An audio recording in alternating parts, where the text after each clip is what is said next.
turn it over to the student athletes for questions. So your first one's for Reggie. Talk about coming off the bench and kind of just going off like you did today. Was that something you maybe planned on doing, or was it something in your head, when you woke up this morning that you're going to come out and have 3 touchdowns, or talk about it? I mean, I wouldn't really say, I planned on, doing all them things, but I did, if I got my chance, I did plan on executing, just executing touchdowns.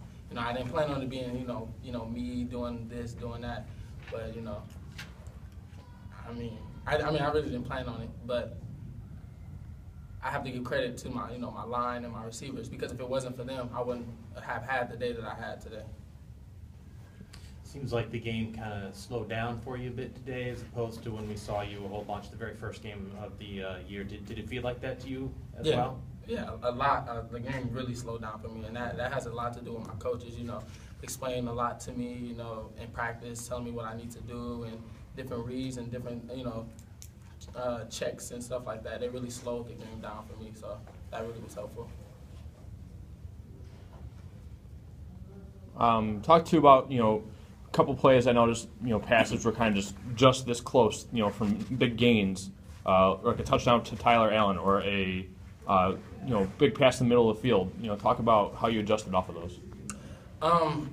The way I really adjusted off of those were, obviously, me personally, I felt like, I overthrew him. I got to get it to him. Big plays like that we have to make. We have to make those kind of plays when we get those opportunities.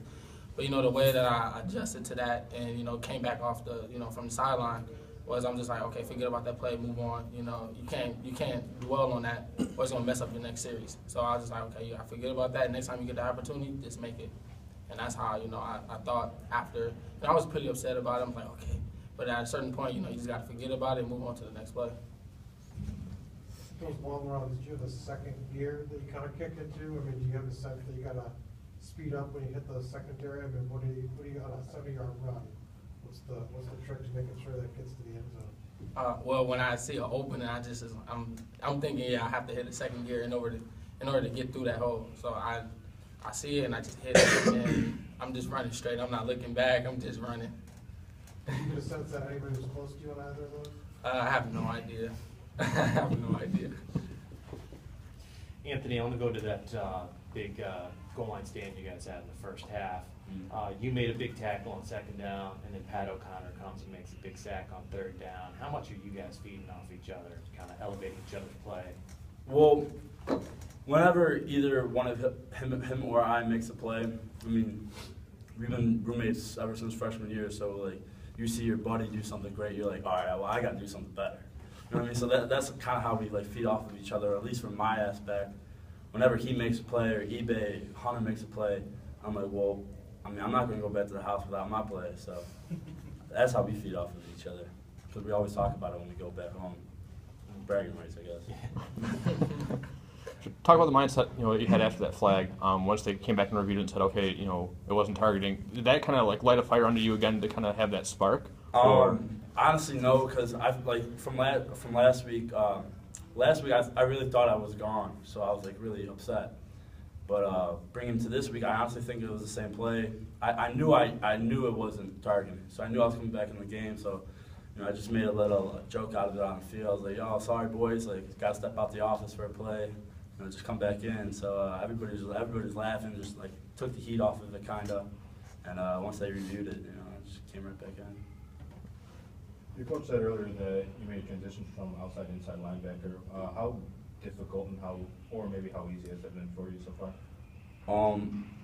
The most difficult thing has been the pass drops. Three dropper, I'm a 2-dropper. I think that has been the most difficult part, just transitioning my eyes from run to pass and getting my drops. That's been the hardest part.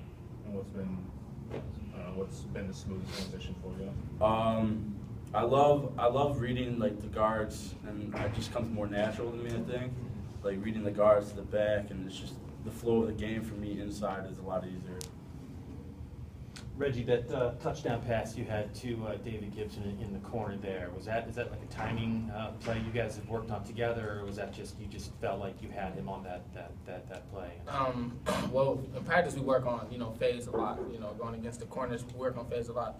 But again, I think it's that connection that, that us, like all the quarterbacks have with the receivers, just repping that over and over in practice and, practicing, the fade concept, and if we have it, take it, I think that was like a connection in a way, and we knew, okay, when we see this, we're going to go to a fade. So I think, yeah, it was a connection that we had.